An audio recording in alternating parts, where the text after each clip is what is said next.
Crime हो या राजनीति, चुनाव हो या आयोजन, अब हर मुद्दों पर खुलकर होगी चर्चा एक खास शख्सियत के साथ। देखना ना भूलें हमारा कार्यक्रम एक खास मुलाकात। नमस्कार। आज के खास मुलाकात में हम एक ऐसे शख्सियत से बात करने जा रहे हैं जो बिहार के एक छोटे से गांव से निकलकर राष्ट्रीय पुरस्कार का हकदार बना। कहने को तो वो आज बड़ा नाम है, लेकिन आज भी अपने गांव से दूर नहीं है। जी हां, गैंग्स ऑफ वासेपुर के सुल्तान, जो कि अब बॉलीवुड के सुल्तान बन गए हैं। हमारे साथ मौजूद हैं एक्टर पंकज त्रिपाठी। पंकज, न्यूज़ 18 से बात करने के लिए बहुत बहुत धन्यवाद। बहुत बहुत धन्यवाद। पहले तो आपको बधाई हो, न्यूटन के लिए राष्ट्रीय पुरस्कार मिला। एक बिहार के गांव का ठेठ लड़का जो अंग्रेजी बोलने से घबराता था और आज ये मुकाम हासिल किया आपने, मतलब कितना सुकून भरा सफर रहा है ये? बहुत ही अच्छा सर, बहुत ही इंटरेस्टिंग। इनफैक्ट वो जो घबराहट थी मेट्रोज के प्रति, शहरों के प्रति, इलीट क्लास के प्रति, अंग्रेजी या अंग्रेजी स्पीकिंग लोगों के प्रति, उस घबराहट को ना मैंने अपना स्ट्रेंथ बना लिया था पहले से ही। तो ये ताकत है मेरी कि मेरे पास कुछ तो होगा खास जो इनके पास नहीं होगा, और वो ताकत मेरे साथ रही। आपके पिताजी ने गांव से आपको डॉक्टर बनने के लिए पटना भेजा था, उसके बाद आप लगे नेतागिरी करने जी, और उसके बाद अब एक्टिंग में घुस गए जी। तो ये बड़ा मजेदार रहा है। डॉक्टर बनने आए, डॉक्टर नहीं बने, नेतागिरी की, या जेल भी गए? जेल भी गया था। और उसके बाद अब फिर आप एक्टिंग में हैं। जी। इस सफर के बारे में लोगों को बताइए। तो बहुत कुछ है उसमें। मैं पिताजी डॉक्टर बनाने पटना भेजे थे, मेडिकल की कोचिंग भी किया, नेतागिरी भी किया। बीच में थोड़े दिन मैं इनफैक्ट कुछ जूते भी बेचा इस शहर में। 2 साल नौकरी किया हूँ यहाँ मौर्या होटल में, शेफ था मैं किचन में। तो बहुत कुछ हुआ, बहुत सारे और हर उन शुरुआती कामों में असफलता मिलते गई। तो मेरा हमेशा लगता है स्ट्रांगली कि जो अभी जो असफलता मिल रही है ना, हो सकता है वो किसी दूसरे सफलता की तैयारी है। तो मुझे लगता है आदमी जो भी बनता है अपनी असफलताओं से ही बनता है। तो बहुत कुछ किया। तो मतलब आप जो आज सफल हैं, आप मानते हैं कि क्योंकि बहुत सारे मुकाम पे आप जाके असफल रहे, जो चाहे वो डॉक्टर बनना हो या अच्छा शेफ बनना हो, तो उसके चलते आज पंकज जो है एक सफल एक्टर हैं? हाँ, क्योंकि फिल्में मिल रही हैं तो मुझे लगता है ठीक है कि बाकी वहां तो डॉक्टर बन नहीं पाया, शेफ बन नहीं पाया, बिजनेस कर नहीं पाया, नेता बन नहीं पाया, तो अभिनेता तो बन गया। और पूरा मुल्क या मुल्क के बाहर के लोग जो हैं, ऑडियंस हमारी पूरे ग्लोबल पसंद करती है, मैसेज आते हैं लोगों को, तो अच्छा लगता है कि हाँ यार, हम एक इस मार्ग पे चले थे और इस मार्ग पे कायम है और अच्छा काम कर रहे हैं, और आगे भी अटेम्प्ट रहता है कि ठीक ठाक काम करूं। तो पटना की बात चल रही है तो इसलिए मैं पूछना चाहूंगा, मैंने कहीं पढ़ा कि शायद संजय दत्त का टिकट बेचने के लिए आपको डंडा खाना पड़ा था। हाँ, ये रीजेंट सिनेमा में सड़क आई थी और हम यहाँ +2 में पढ़ते थे। तो मैं गया टिकट लेने, और वहाँ उस समय ब्लैक टिकट का दौर था और लाठी चार्ज भी होता था। एक विंडो पे 10 हाथ घुस देते थे, भैया हमारा डीसी, हमारा बीसी। तो डीसी बीसी में हम भी अटेम्प्ट कर रहे थे कहीं से जगह मिले, इसी में पीछे लाठी पड़ी।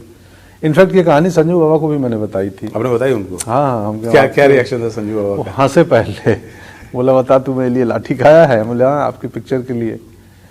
तो बहुत प्यार करते हैं वो। देखिए, आपको पर्दे पे तो हम देखते हैं, पर्दे पे हम सभी आपको प्यार करते हैं, लेकिन आज इस शो के माध्यम से हम दर्शकों को पंकज त्रिपाठी क्या है एक्चुअल में वो बताना चाहेंगे। तो आपका सफर शुरू होता है गोपालगंज से और आप पहुंचते हैं मुंबई।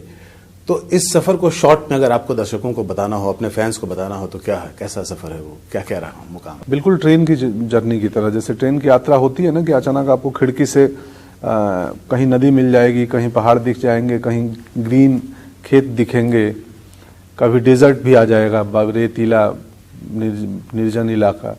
तो वैसा ही था कि मतलब इस यात्रा में हम पता नहीं कौन सा कुछ तो एक था, धुन की या कुछ सवार था, बोलते हैं ना कि माथा पे का कंची सवार हो गई बा, तो ऐसा ही कुछ सवार था और करते गए। अब मैं रुक के सोचता हूं तो मुझे लगता है कि यार सच में मुश्किल काम है। अब अगर मुझे और 14 साल बतौर अभिनेता स्ट्रगल करना होता तो मेरे को नहीं पता कि हम सरवाइव कर पाते या नहीं। बट उस समय आप जोश में होते हैं ना, और आप जब फोकस्ड होते हैं, डेडिकेटेड होते हैं। आप जिस समय गोपालगंज से निकले आपको पता था कि आप डॉक्टर बनना नहीं, आपको बनना एक्टर है? नहीं, बिल्कुल नहीं पता था। मैं डॉक्टर बनने ही निकला था और मेडिकल 2 बार अटेम्प्ट भी किया, मुझे एक्टर बनूंगा एक ग्रेजुएशन में पता चला। जब मेडिकल का दौर चला गया, नेतागिरी का दौर चला गया, तो थिएटर करने लगा। तो थिएटर करते हुए मजा आने लगा पटना की कालिदास रंगालय में। तो लगा कि यार ये तो बड़ा अच्छा काम है, इसमें मजा आ रहा है, अगर इससे मेरी जीविका चल जाए, ये मेरा पेशा भी बन जाए।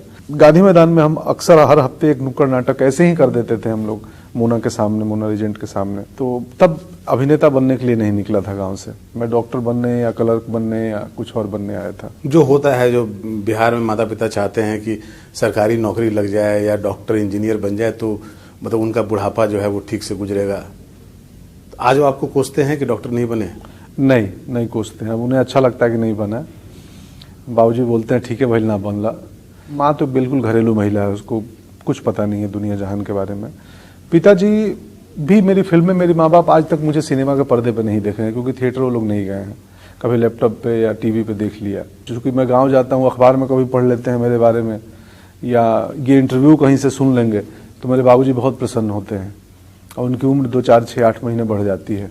पंकज त्रिपाठी ठेठ बिहारी हैं, गोपालगंज से आते हैं, भोजपुरी स्पीकिंग बेल्ट है, तो एक बिहारी होना क्या आपके आड़े आया कभी भी? नहीं, बिल्कुल नहीं। मुझे लगा मेरी स्ट्रेंथ है वो। एक पंजाब का एक्टर आता है तो पंजाबी जो हिंदी में डायलॉग बोलता है तो उसके डायलॉग में पंजाबी एक्सेंट सुनाई देता है। तो मुझे लगा मुझ में बिहारियत जो दिखती है, मेरी भाषा में, मेरी देह में, मेरी बॉडी लैंग्वेज में, वो मेरी पहचान है। तो आप वो बिहारी नहीं थे जो दिल्ली जाके और मैं और तू बोलने लगे? नहीं, वहां पर भी हम ही बोलते थे? बिल्कुल नहीं, हम आज भी हम ही बोलते हैं। हम स्ट्रांगली मानते हैं कि जो लोकल है ना वही ग्लोबल है, मैं मानता हूँ। चलिए, जो लोकल है वो ग्लोबल है, ये नया याद रखूंगा मैं इसको, ये इंटरेस्टिंग लगा मुझे जी। आपकी न्यूटन जो है वो राष्ट्रीय पुरस्कार के लिए हुई, राष्ट्रीय पुरस्कार मिला उससे, फिर ऑस्कर के लिए भी शायद जी गई थी, नॉमिनेट हुई थी। किसको श्रेय देते हैं इसका? मतलब ये बड़ा अचीवमेंट है पंकज त्रिपाठी। हाँ बिल्कुल। इनफैक्ट जो डायरेक्टर है अमित मसूरकर, प्रोड्यूसर है मनीष मुंद्रा, लकीली वो भी बिहार के हैं, देवघर के। तो मुझे वो स्क्रिप्ट भेजी उनने, मैं पढ़ा रात भर में, दूसरे दिन मैंने बोला हाँ मैं कर रहा हूँ ये फिल्म। और प्लस उसमें बहुत सारे इनपुट मैंने ऐड किए उस फिल्म में, न्यूटन में, मेरे रोल में, और डायरेक्टर ने एक्सेप्ट किया, उसको रखा। तो वैसे किस फिल्म को आप अपने सबसे करीब पाते हैं अभी तक जितनी भी मूवी आपने की है? सब हैं सर। वो अपने अगर 5 बच्चे हों तो बड़ा मुश्किल होता है किस बच्चे को मैं करीब पाता हूँ। तो सब हैं इनफैक्ट करीब, but Newton, Gurgaon, gangs of Wasseypur, now Mirzapur, इनने पॉपुलैरिटी मेरी बढ़ाई, पहुंच बढ़ाई। पॉपुलैरिटी नहीं कहूंगा, मेरी पहुंच ज्यादा। किस फिल्म को आप ब्रेक मानते हैं अपना? क्योंकि मेरा मानना है अगर कि आप पहली बार नोटिस गैंग्स ऑफ वासेपुर में आप नोटिस हुए, अच्छा ये पंकज त्रिपाठी हैं और बड़े अच्छी एक्टिंग कर रहे हैं, तो किस फिल्म को आप अपना ब्रेक मानते हैं? इनफैक्ट गैंग्स ऑफ वासेपुर ही है, उससे ही बड़ी ऑडियंस तक पहुंचा था और लोगों ने बात किया था कि ये लड़का है कौन। अच्छा, पंकज त्रिपाठी को जो भी अपने फिल्मों में कास्ट करते हैं, तो जैसा आप बता रहे थे कि बिहारीपन जो है आपका स्ट्रेंथ है, तो क्योंकि आप वो एक बिहारीपन आप में दिखता है तो उसी कारण से आपको लेते हैं, या फिर आप अच्छे एक्टर भी हैं इसके चलते? नहीं, सिर्फ बिहारी आज जो आप बिक रहे हैं केवल बिहारीपन के चलते? नहीं, बिल्कुल नहीं, क्योंकि मैंने अपने क्राफ्ट पे काम किया है और अब मैंने साबित किया है कि मैं सिवाय बिहारी के दूसरे रोल भी कर सकता हूँ। विविधता बहुत है मेरे किरदारों में। कहीं मैं स्कूल का मास्टर बनता हूँ, कहीं सीआरपीएफ कमांडेंट बनता हूँ, कहीं पे बिल्डर बनता हूँ, हरियाणवी बना एक पिक्चर में, एक में बम्बईया डॉन बना, कि एक सिक्योरिटी गार्ड का रोल हो। तो आमतौर पे एक स्टीरियोटाइप है दिमाग में एक, कि यार सिक्योरिटी गार्ड होगा या पान दुकान वाला होगा तो कोई भैया होगा, यूपी बिहार का आदमी होगा। मुंबई वाले ऐसे समझते हैं, उन्हें अनुमान नहीं है कि हम ये वो स्टेट है जो सबसे ज्यादा टॉप जो आईएएस पैदा करता है, आईपीएस पैदा करता है। तो आज के दिन जो आपको ऑफर या किरदार मिलते हैं वो इसलिए मिलते हैं बिकॉज लोग आपकी एक्टिंग की कदर करते हैं, ना कि आपके बिहारीपन को केवल बनाना चाहते हैं? जी, बिल्कुल एक्टिंग को कदर करते हैं और पहुंच बड़ी हो गई है, लोग देखना चाह रहे हैं, इवन इंडिया हो, यूएस हो। आज ही एक सज्जन मिले, वॉशिंगटन डीसी के थे, एयरपोर्ट पे मुझे, और बहुत प्रसन्न हो गए और लगे तारीफ करने की, तुम्हारी बहुत बड़ी फैन फॉलोइंग है वहाँ पे वॉशिंगटन डीसी में। और जो इंडियन कम्युनिटी के लोग, हॉलीवुड वाले भी खोज रहे हैं, बुला रहे हैं। अच्छा, ऐसा है क्या? हाँ। क्या कुछ ऑफर्स है आपको हॉलीवुड से? हाँ, एक ऑफर आया है, मैंने कर लिया। जो एवेंजर्स के डायरेक्टर हैं रूसो ब्रदर्स, उनकी फिल्म है, तो कमर्शियल, वहाँ की कमर्शियल फिल्म है, ढाका नाम है उसका। कहानी बांग्लादेश और भारत में है। तो वो हो गई शूट कर लिया। आप देखिए रहने वाले गोपालगंज के हैं, आपकी मातृभाषा जो है वो भोजपुरी है। भोजपुरी है, हाँ। लेकिन आपने कोई भोजपुरी फिल्म नहीं की। हाँ, नहीं की। कारण? एक किया था शुरुआत में, वो सिर्फ इसलिए किया था कि मेरा दोस्त प्रोड्यूसर बन रहा था तो उसको खड़ा होना था। कारण ये है ना सर कि बंगला सिनेमा या मराठी सिनेमा, जितनी रीजनल सिनेमा है भारत में, वो सब बहुत बेहतर हो गई, ग्रो कर गई। भोजपुरी सिनेमा में मैं चाहता हूं करना, मैं आपके शो में आज ये बयां कर रहा हूं कि मैं भोजपुरी फिल्म करना चाहता